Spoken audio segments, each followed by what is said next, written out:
நாளில் வாக்குத்தத்த வசனத்தை நாம் வாசித்து சீக்கிரமாய் நாம் தியானிக்கலாம். நமக்கு நேரம் மிக குறைவு. ஏசாயா 41 அதிகாரம் 10 வசனத்தை நாம் வாசிக்க கேட்கலாம். ஏசாயா 41:10. நீ பயப்படாதே, நான் உன்னுடனே இருக்கிறேன். திகையாதே, நான் உன் தேவன். நான் உன்னை பலப்படுத்தி உனக்கு சகாயம் பண்ணுவேன். என் நீதியின் வலது கரத்தினால் உன்னை தாங்குவேன். ஆண்டவர் தன்னுடைய சபையை பார்த்து, தன்னுடைய ஜனத்தை பார்த்து சொன்ன வார்த்தை, நீ பயப்படாதே, நான் உன்னுடனே இருக்கிறேன். திகையாதே, நான் உன் தேவன். நான் உன்னை பலப்படுத்தி உனக்கு சகாயம் பண்ணுவேன். என் நீதியின் வலது கரத்தினால் உன்னை தாங்குவேன். இந்த மாதத்தில் ஆண்டவர் நம்மை பார்த்து சொல்ல விரும்புகிற காரியம், நான் உன்னை தாங்குவேன். அல்லேலூயா. ஆண்டவர் நம்மை தாங்குகிற தேவனாயிருக்கிறார். சாதாரணமாய் அல்ல, அவர் நம்மை தாங்கி கடைசி வரையில் நம்மை நடத்துகிற நல்ல தேவன். ஆமென். நான் உன்னை தாங்குவேன் என்று ஆண்டவர் இஸ்ரவேல் ஜனங்களை பார்த்து இந்த வாக்குத்தத்தத்தை கொடுத்தார். இது தேவனுடைய பிள்ளைகளாகிய நமக்கு இந்த காலத்தில் புதிய ஏற்பாட்டிலே அது நமக்கு சொந்தமாய் ஆண்டவர் தருகிறார். அல்லேலூயா. அப்போ இங்கே ஆண்டவர் 3 காரியத்தை சொல்கிறார். 3 காரியம், அந்த வாக்குத்தத்தத்துக்குள்ள 3 காரியங்கள் இருக்கிறது. முதலாவது அவர் சொல்லும்போது என்ன சொல்றாருன்னா, நீ பயப்படாதே, நான் உன்னுடனே, நான் உன் தேவன். திகையாதே, நான் உன். ஒரு அல்லேலூயா சொல்லுவோமா? நீங்க அவரை பார்த்து தேவன் முதல்ல சொல்றது இல்லை, அவர் சொல்றார் நான் உன் தேவன் சொல்றார். ஒரு அல்லேலூயா சொல்லுவோமா? ஏன் அவர் நம்முடைய தேவன்? அவர் எப்படி நம்முடைய தேவனாய் மாறுகிறார்? நம்ம வாசிக்கிறோம் 8-9 வசனத்தை வாசிங்க. நான் தெரிந்து கொண்ட யாக்கோபே, என் சிநேகிதனான ஆபிரகாமின் சந்ததியே, நான் பூமியின் கடையாந்தரங்களிலிருந்து நான் உன்னை எடுத்து, நீ என் தாசன். அல்லேலூயா, அல்லேலூயா. இந்த உலகம் நம்மை வெறுக்கப்பட்டவர்களாய் மாற்ற விரும்புகிறது. நம்ம வாழ்க்கையை வெறுக்கப்பட்ட ஒன்றாய் மாற்ற விரும்புகிறது. ஆனால் ஆண்டவர் சொல்றார், நான் உன்னை வெறுத்து விடவில்லை. ஆண்டவர் சொல், நான் உன்னை தெரிந்து கொண்டேன். கர்த்தருக்கு பிரியமான தேவனுடைய பிள்ளைகளே, பிசாசானவன் வசனம் சொல்லுகிறது, அவன் கொல்லவும் அழிக்கவும் வருகிறானே அன்றி அவன் வேற ஒன்றுக்கும் வரான். நானோ அவைகளுக்கு ஜீவன் உண்டாயிருக்கவும் அந்த ஜீவன் பரிபூர்ணப்படவும் வந்தேன் என்று இயேசு சொன்னார். இந்த உலகத்திலே ஆண்டவர் உங்களை என்னையும் தேடி வந்த தெய்வம். ஒரு அல்லேலூயா சொல்லுவோமா? பாருங்க, இயேசு இந்த உலகத்தில் எந்த இடத்துலையும் சீஷர்களை தெரிந்து கொள்ளும்போது அவர் தேடி போய் தெரிந்து கொள்ளுகிறார். நீங்கள் பாருங்கள், சகேயு ஆண்டவரை பார்க்கறதுக்குன்னு அவர் நினைக்கிறார், நான் தான் ஆண்டவரை பார்க்க வந்தேன்னு. ஆனால் ஆண்டவர் அவனை தேடி வரார். ஒரு அல்லேலூயா சத்தமாக சொல்லுங்களேன், சத்தமாக ஒரு அல்லேலூயா சொல்லுங்களேன். இந்த உலகத்தில் ஒன்று நல்ல விளங்கிக்காங்க, நீங்களும் நானும் அவரை தேடி வரவில்லை, அவர் நம்மை தேடி வந்தார். பாவத்தில் இருக்கும்போது, சாபத்தில் இருக்கும்போது, அறியாமையினால் உண்டான அழிவிலே சிக்கி தவிக்கும் போது கர்த்தர் உங்களையும் என்னையும் தேடி உங்களையும் என்னையும் அவர் என்னுடைய பிள்ளை நீ அப்படின்னு சொல்லி அவருடைய பிள்ளைகளாய் நம்மை தெரிந்து கொண்டார். ஆமென்.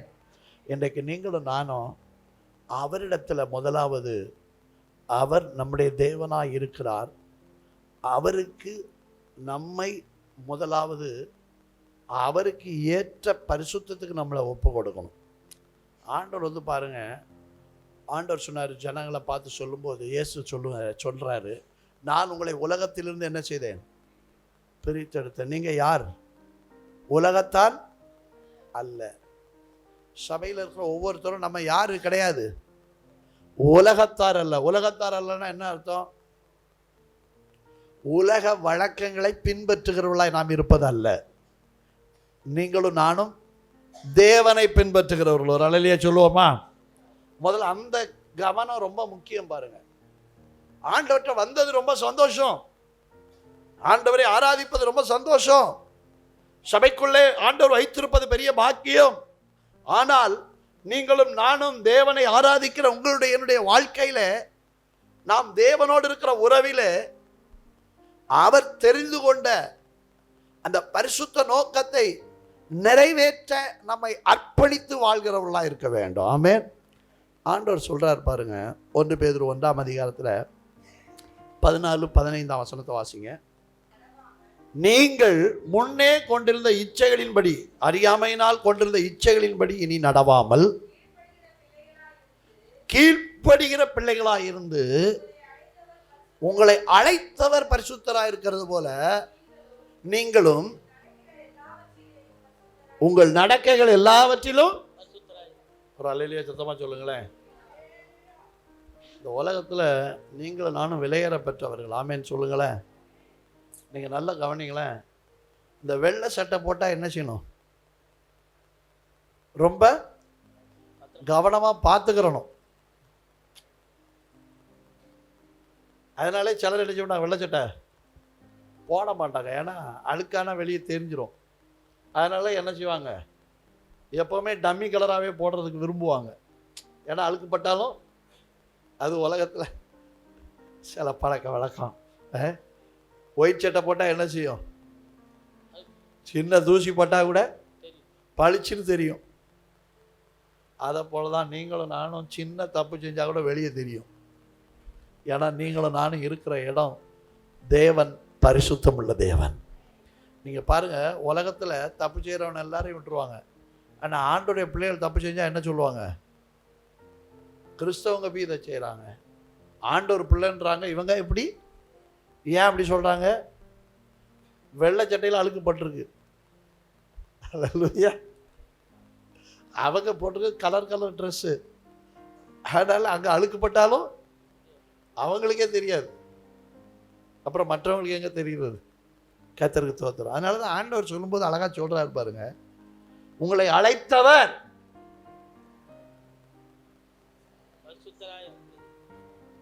பரிசுத்தராக இருக்கிறது போல உங்கள் நடக்கைகளில் எல்லாவற்றிலும். ஒரு அல்லேலூயா சொல்லுங்களேன். நடக்கைகள் எல்லாவற்றிலும்னா என்ன அர்த்தம்? உங்கள் வாழ்க்கையில் எல்லாம், உங்கள் குடும்பத்தில், உங்கள் வேலையில், நீங்கள் போகிற பழகுகிற எல்லா இடங்களிலையும் உங்கள் நடக்கைகளில் எப்படி இருக்கணும்? ஒரு அல்லேலூயா சொல்லுவோமா? முதலாவது ஆண்டவர் நம்மகிட்ட எதிர்பார்க்கிறது, அவர் தெரிந்து கொண்ட பரிசுத்தத்திற்காக நம்மை அர்ப்பணிக்க வேண்டும். ஆண்டவர் சொல்ல, நீ என் தாசன். மற்றவர்கள் வாழ போல நம்ம வாழ முடியாது, வாழக்கூடாது, இல்லை வாழ முடியாது. அல்லேலூயா. ஆண்டவர் இஸ்ரவேல் ஜனங்களை இந்த வனாந்தரத்துக்கு ஏன் கொண்டு வந்தார் நினைக்கிய? தனி ட்ரீட்மெண்ட்டு. அல்லேலூயா. சொல்லுவாங்களா, தனியாக வச்சு கவனிக்கிறதுன்னு வாங்க பாருங்க, வச்சு கவனிக்கிறாருன்னு வாங்க பாருங்க. அல்லேலூயா. சத்தம் ஒரு அல்லேலூயா சொல்லுங்களேன். எல்லாரும் பார்க்குற பார்வையை பார்த்தா ஒரு மாதிரி, என்ன பாஸ்டர் தனி கவனிப்பா அவர்கிட்ட? ஆமாம், அவர் ஒவ்வொருத்தரையும் தனித்தனியாக பார்க்குறாருங்க. இஸ்ரவேல் ஜனங்கள் 6 லட்சம் பேர் புருஷர்கள் வந்தாலும் அதில் ஒவ்வொருத்தரையும் தனித்தனியாக பார்க்குறாரு. எப்படி பார்க்குறாரு? தனித்தனியாக பார்க்குறாரு. ஒவ்வொருத்தரையும் தனித்தனியாக பார்க்குறாரு. அதில் 2 பேர் தான் சூஸ் ஆகுறாங்க. 2 பேர் தான் தேவனுக்கேற்ற பரிசுத்தத்தை காத்துக்கொள்கிறான். யோசுவாவும் காலை மட்டும்தான் தப்பிக்கிறான். 6 லட்சத்தில் மிச்சம் எல்லாம் என்ன செஞ்சிருச்சு? வனாந்தரத்திலே மடிந்து போனார்கள். என் அன்பு தேவனுடைய பிள்ளைகளே, தேவனுடைய ஜனமே, நாம் சபைக்குள்ளே இருக்கிறோம், ரொம்ப சந்தோஷம். ஆனால் கர்த்தருக்கு பரிசுத்தமாக வாழ்கிறோமா, கர்த்தருக்கு பரிசுத்தமாக இருக்கிறோமா என்பதில் நீங்களும் நானும் ரொம்ப கவனமாக இருக்கணும். அது இந்த கடைசி காலத்தில் ரொம்ப கவனமாக இருக்கணும். ஒரு அல்லேலூயா சொல்லுவோமா? இன்றைக்கு சில இடங்களில் பிரசங்கிக்கப்படுகிற பிரசங்கத்தை கேட்டாலே கஷ்டமாக இருக்குது. பிரசங்கமே எப்படி இருக்குது? நீ எப்படி வேணாலும் இரு, கர்த்தர் உன்னை மன்னிப்பார். நீ எப்படி வேணாலும் இரு, கர்த்தர் உன்னை மன்னிப்பார். துணிகரத்தை உண்டாக்குற பிரசங்கம், மனம் போன போக்கிலே வாழ துணிகரப்படுத்துகிற பிசாசினுடைய உபதேசங்கள் பெருகி கொண்டு இருக்கிற ஒரு பொல்லாத காலத்தில் நம்ம இருக்கிறோம். நீங்களும் நானும் ஜாக்கிரதையாக இருந்து கர்த்தருக்கு, அதனால தான் வெளிப்படுத்தல கடைசி அதிகாரம் சொல்லும்போது, பரிசுத்தமாகிறவன், நீதியை செய்கிறவன், அங்கே அழகாக சொல்கிறார், அசுத்தமாக இருக்கிறவன், அநியாயம் செய்கிறவன், அப்படி சொல்லிட்டாரு. அப்போ நீங்களும் நானும் எதில் கவனமாக இருக்கணும்? பரிசுத்தமாகுதல்ல வளரணும். எல்லாம் சொல்லுங்கள், பரிசுத்தமாகுதல் என்ன செய்யணும்? வளரணும், பெருகணும். பரிசுத்தமாயிட்டேன் அப்படின்னு நினச்சிட்டு உட்காந்துருக்கூடாது. நிறைய பேர் அப்படி பிரசங்கம் பண்ணுறாங்க. நீ பரிசுத்தமாயிட்ட, நீ உன்னை பாவின்னு நினைக்காத. உலகத்தில் இருக்கிறது வரை எல்லாரும் பாவத்தோடு கூட போராடிட்டு தான் இருக்கிறோம். யாரும் உலகத்தில் இருக்கிற வரையிலும் பரிசுத்தமாயிட்டேன்னு சொல்ல முடியாது. கர்த்தருடைய பிரச்சனத்தில் போய் நிற்கும்போது தான் அங்கே தான் விளங்கும். அதனால் அது வரையிலும் நமக்கு சோதனைகள் உண்டு. அதனால தான் இயேசு கிறிஸ்து சொன்னார், உலகத்தில் உபத்திரவம் உண்டு, ஆனால் கர்த்தர் நம்ம கூட இருக்கிறார். நான் சொல்கிறேன், உன்னுடனே இருக்கிறேன், நான் உன் தேவன். அதனால் முதலாவது நம்ம கர்த்தருக்கு பரிசுத்தமாக இருக்கும். ரெண்டாவது, வேகமாக நம்ம பார்த்து முடிச்சிடலாம். ரெண்டாவது அங்கே சொல்லியிருக்கிறது, நான் உன்னை பலப்படுத்தி உனக்கு ஒரு அல்லேலூயா சத்தமாக சொல்லுவான். ரெண்டாவது, கர்த்தர் நம்மை பலப்படுத்தி நமக்கு என்னச்சுவாரா? சகாயம் செய்கிறவர். 40ஆம் அதிகாரம், ஏசாயா 40ஆம் அதிகாரம் கடைசி வசனத்தை வாசிங்க. கர்த்தருக்கு காத்திருக்கிறவர்களோ புதுபலன் அடைந்து கழுகுகளைப் போல சட்டைகளை அடித்து எழும்புவார்கள்.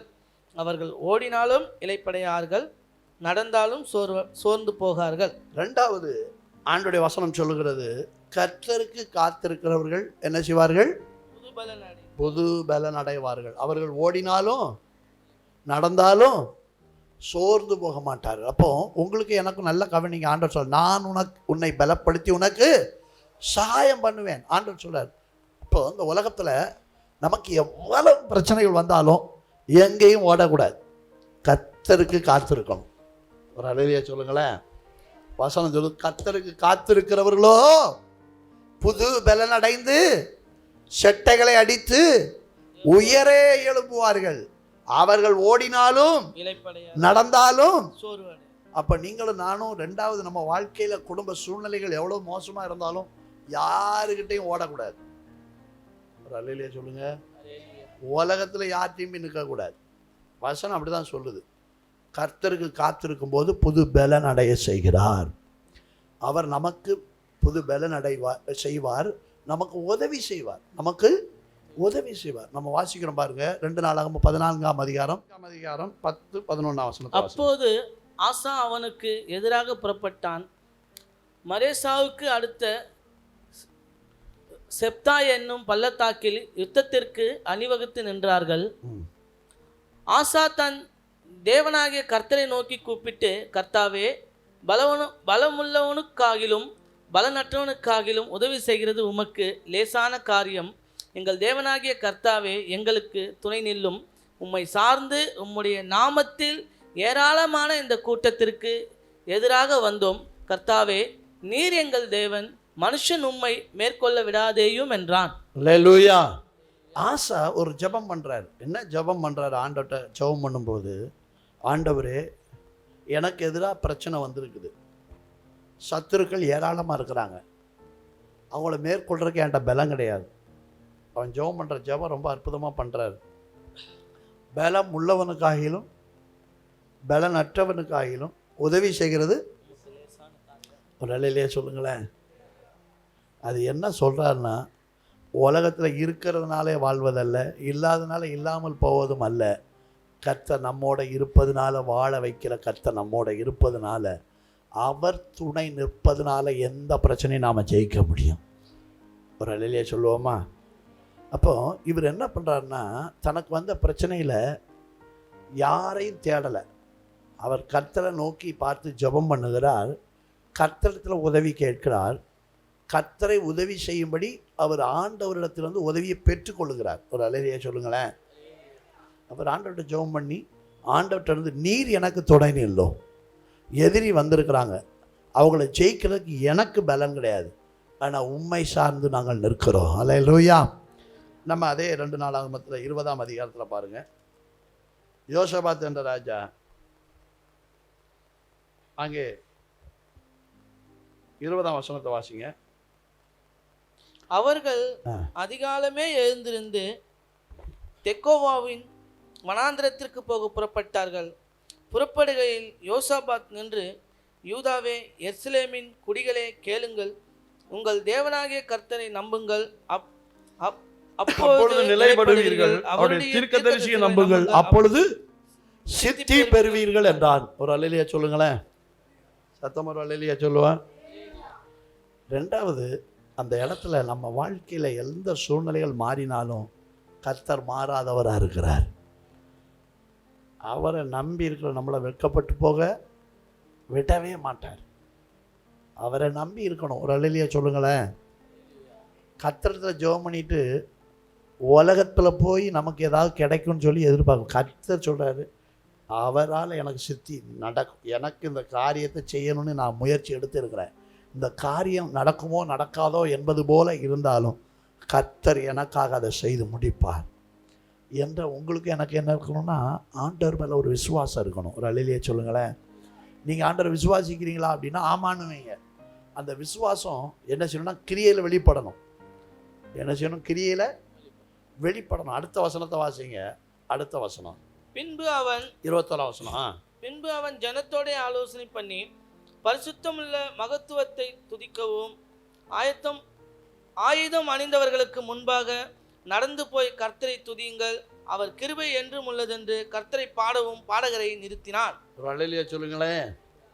கர்த்தரை தான் நம்பி இருக்குன்னு வாயில் சொல்லிக்கிட்டு போகிறதல்ல, வாயில் கர்த்தரை துதிக்கிற அனுபவம் நமக்கு அவசியம்.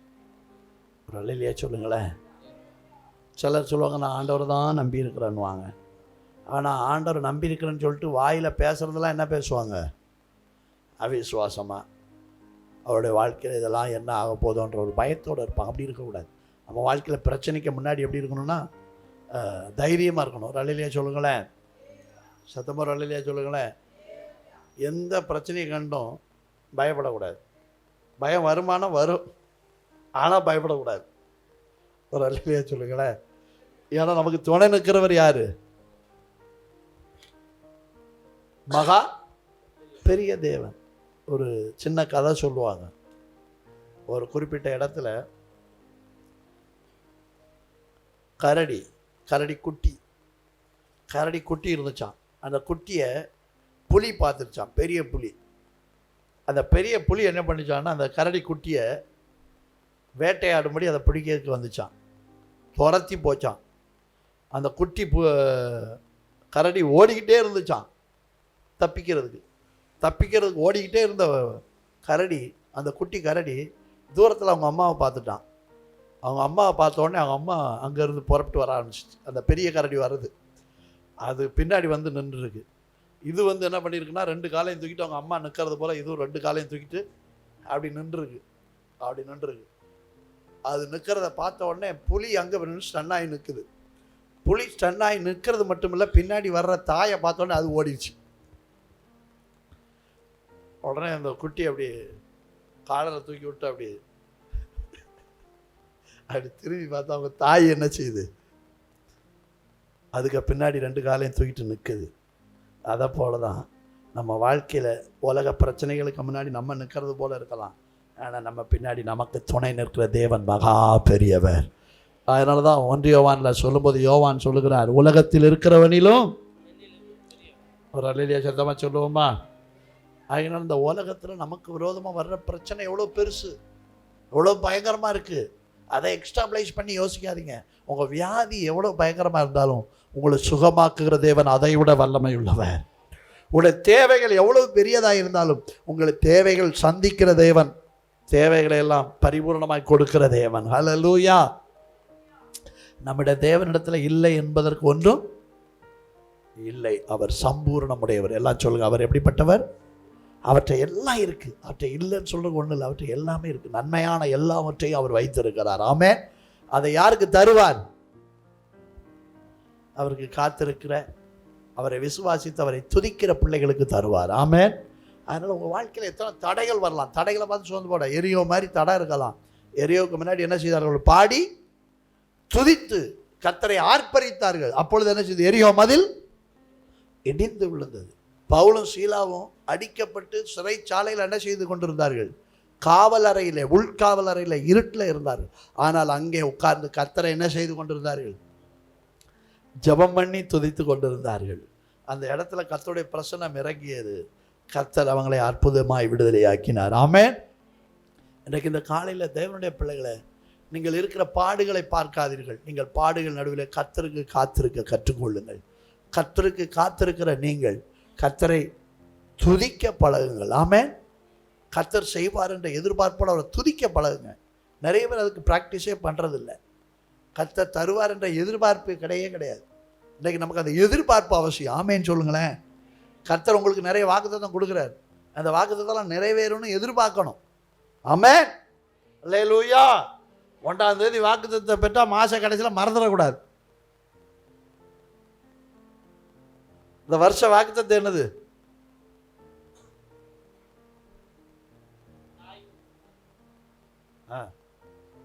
தாய் ஒன்னே மறந்தாலும் சொல்லிட்டேன். நீ என்னால் மறக்கப்படுவதில்லை. ஆண்டவர் வாக்குத்தத்தம் கொடுத்தாரு. போன மாசம் பராக்கிரமசாலியே என்ன வாக்குத்தத்தத்தை கொடுக்குறாரு. அல்லேலூயா. உண்மையாகவே இதுக்கு மேலானது ஒன்றுமே கிடையாதுங்க. இந்த வாக்குத்தத்தத்தை பிடிச்சிக்கணும் நீங்களும் நானும். ஆமென். வசனம் அப்படி தான் சொல்லுது. இன்றைக்கும் இந்த மாதத்தின் வாக்குத்தத்தமாய் ஆண்டவர் நம்மோட கூட அப்படி தான் பேசுகிறார். யாக்கோபே, பயப்படாது, நான் உனக்கு துணை நிற்கிறேன். அங்கே அப்படி தான் சொல்கிறார் பாருங்கள். 41ஆம் அதிகாரத்தில் ஏசாயா 41 அந்த ஒரு வசனத்தை வாட்சி நம்ம அடுத்த பாயிண்ட்டுக்கு போகலாம். 41 11 12 வசனத்தை மட்டும் வாச்சிருங்க. இதோ உன்மேல் எரிச்சலாக இருக்கிற யாவரும் வெட்கி லட்சியம் அடைவார்கள். உன்னோடைய வழக்காடுகிறவர்கள் நாசமாகி ஒன்றுமில்லாமல் போவார்கள். உன்னோடு போராடினவர்களை தேடியும் காணாதிருப்பாய். உன்னோடு யுத்தம் பண்ணின மனுஷர் ஒன்றும் இல்லாமல் இல் பொருளாவார்கள். ஒரு அல்லேலூயா சொல்லுங்களேன். இல்லாமல் போவார்கள். அதுதான் ஒரு அல்லேலூயா சொல்லுங்க. யோசபாத்துக்கு விரோதமாக வந்த ஒருத்தர் கூட உயிரோட இல்லை. ஆண்டவர் செய்து முடித்தார். ஆமென். ஆசாவுக்கு விரோதமாய் எதிர்த்து வந்த ஒருத்தர் கூட நிற்க முடியல. எல்லாரும் நொறுங்கி போனார்கள். ஆமென். அதனால தான் வசனம் சொல்லுது, இந்த கல்லின் மேல் விழுகிறவன் எவனோ அவன், இந்த கல் எவன் மேல் விழுமோ அவன் நசுங்கி போவான் அப்படின்னு ஆண்டோடைய வசனம் சொல்லுது. அதனால் கர்த்தருக்கு ஸ்தோத்திரம். நீங்களும் நானும் கர்த்தரால் ஆசீர்வதிக்கப்பட்ட ஜனம். நீங்களும் நானும் கர்த்தருக்கு காத்திருந்து அவரை துதிக்கும் போது கர்த்தர் உங்களுக்கு எனக்கும் திறக்கப்படாத வாசல்களை திறப்பார். நடக்காத காரியத்தை நடத்தி முடிப்பார். உங்கள் வாழ்க்கையில் மாறாத பிரச்சனைகள் மாறும். ஆமென். கர்த்தர் இந்த காலை வேளையில் இந்த புதிய மாதத்தில் கர்த்தர் உங்கள் வாழ்க்கையில் அநேக புதிய மாற்றங்களை பெற்றுக்கொள்வதற்கு காத்திருந்து அவரை துதிக்க நீங்கள் பழகுங்க. ஆமென்.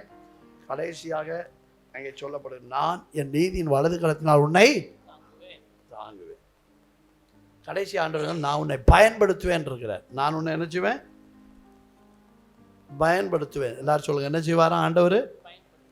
முதல்ல ஆண்டவர் சொல்றாரு, நான் உன்னை தெரிந்து கொள்கிறேன். 2வது உன்னை பலப்படுத்துகிறேன். 3வது உன்னை பயன்படுத்துவேன். ஒரு அல்லேலூயா சொல்லுங்களேன். அதனால தான் நீங்கள் பார்த்தீங்க அப்படின்னா ஆண்டவர் இந்த வேயை மாற்றுறதே இல்லை. ஆண்டவர் தன்னுடைய சீசர்கள் எல்லாம் 3 வருஷம் கூட வச்சார். அப்புறம் மேல் வீட்டு அறையில் காத்திருக்க வச்சார். ஜெபம் பண்ணி காத்திருக்க வச்சார். அவங்கள பரிசுத்த ஆவியினால் பலப்படுத்தினார். அப்புறம் பயன்படுத்தினார். ஒரு அல்லேலூயா சொல்லுவோம். அப்புறம் என்ன பண்ணார்? பயன்படுத்தினார். உங்களை என்னை ஆண்டவர் தெரிந்து கொண்டார். இன்னைக்கு தெரிந்து கொண்ட இடத்துல சிலர் சரியாக வர்றதில்லை. எங்கேயும் ஆஃப் ஆகிடுறாங்க. சூஸ் பண்ணுற இடத்துலையே ஆஃப் ஆகிடுறாங்க. எங்கே வர்றதில்லை? காத்திருந்து பலனடைகிற அனுபவத்தை பெற்றுக்கொள்றதில்லை. பலனடைகிற அனுபவத்தை பெற்றுக்கொள்றதில்லை. அந்த முதல் படியிலேயே நின்றுதாங்க. லைஃபே முடிஞ்சு போகுது. பரிசுத்தத்தோட போராடுறதுலையே வாழ்க்கையே முடிஞ்சு போயிடுது. அப்படி இருக்கக்கூடாது. நம்ம பலனடைகிற இடத்துக்கு வரணும். ஆமென். பலனடைந்தால் போதாது, கர்த்தரால் பயன்படுகிற பாத்திரங்களாய் மாற வேண்டும். கர்த்தருக்காக என்ன செய்கிறவளாய் மாறணும்? சபையில் இருக்க ஒவ்வொருத்தரும் கர்த்தரால் என்ன செய்யணும்? பயன்படுத்தப்பட வேண்டியது தேவனுடைய எதிர்பார்ப்பு, தேவனுடைய விருப்பம். ஏனென்றால் 41ஆம் அதிகாரத்தில் சொல்றாரு பாருங்க, 14 15 வசனத்தை வாசிங்க.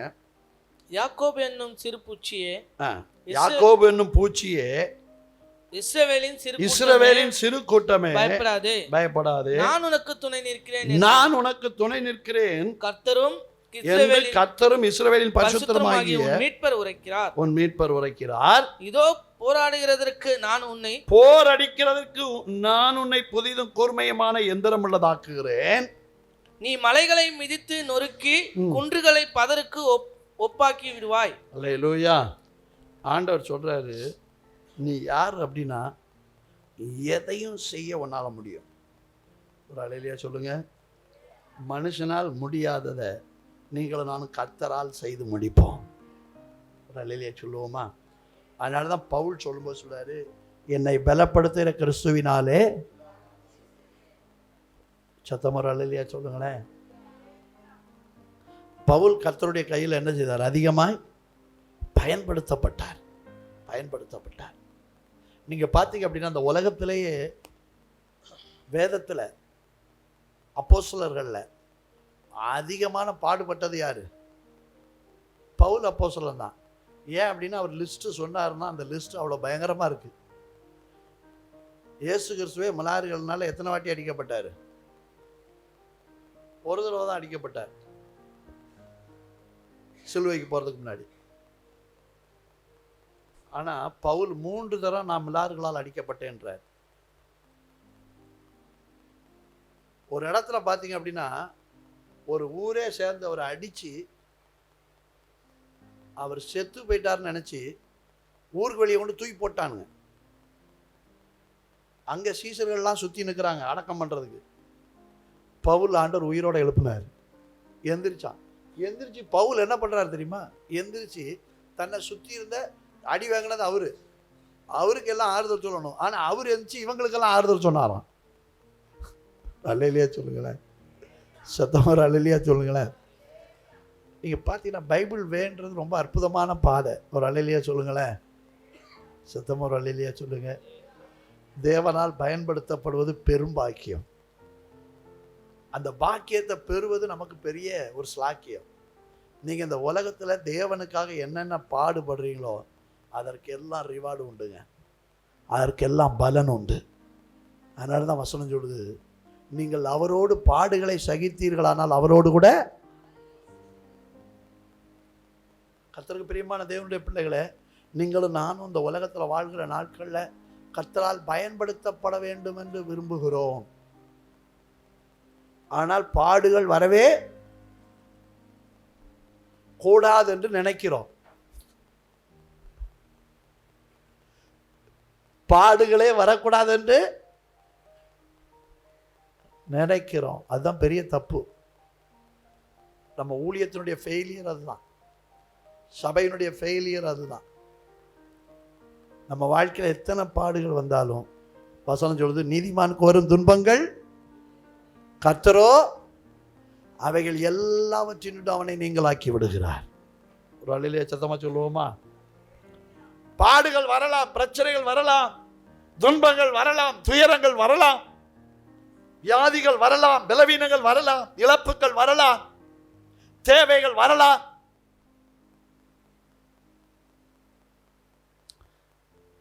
ஒரு நாளும் கைவிட மாட்டார்.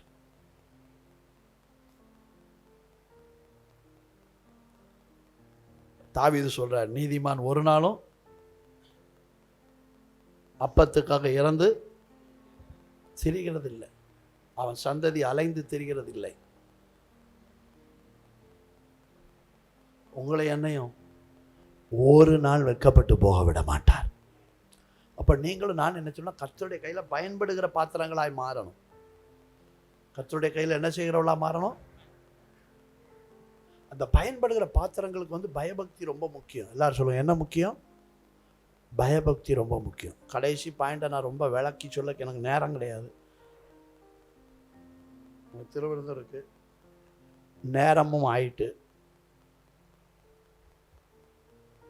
அதிக விளக்க வேண்டிய அவசியமும் இல்லைன்னு நினைக்கிறேன். அல்லேலூயா, அல்லேலூயா. ஆமாம், விளக்குனா நிறைய விளக்கிட்டே போகலாம், அப்புறம் உங்களுக்கு டைம் தான் விளங்காமல் போயிடும். அதனால் நம்ம நேரத்துக்கு நம்ம முடிக்கணும்ல. என்ன தம்பி, நியாயமானது பாஸ்டர், அதை அப்படியே நில்லுங்க. என்ன கர்த்தருக்கு ஸ்தோத்திரம். இப்போ நல்ல கவனிங்க, 3 பாயிண்ட் நம்ம இன்னைக்கு கற்றுக்கொண்டோம். ஆண்டவர் நான் உன்னை தாங்குவேன்னு சொல்லியிருக்கிறார். அவர் தாங்கிறதுக்கு முதல்ல நம்ம என்ன செய்யணும்?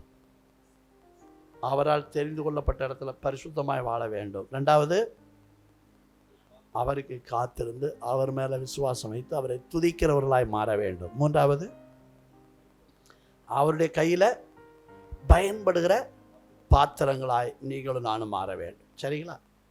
எத்தனை பேர் ஆண்டவர்கிட்ட ஒப்பு கொடுக்க போகிறீங்க? தோத்திரம். கர்த்தர் உங்களை ஆசீர்வதிப்பார். நம்ம 3 காரியங்களை கற்றுக்கொண்டோம். இந்த காலை வேளையில் நம்முடைய இருதயத்தில் நம்ம அதை பதித்து கொள்வோம். உண்மையாகவே இந்த மாதத்தில் நீங்கள் பல சவால்களோடு வந்திருக்கலாம். கர்த்தர் உங்களை தாங்குவார். ஆமென். நாம் எல்லாரும் ஆண்டவரிடத்தில் நம்ம ஜெபம் பண்ணலாமா?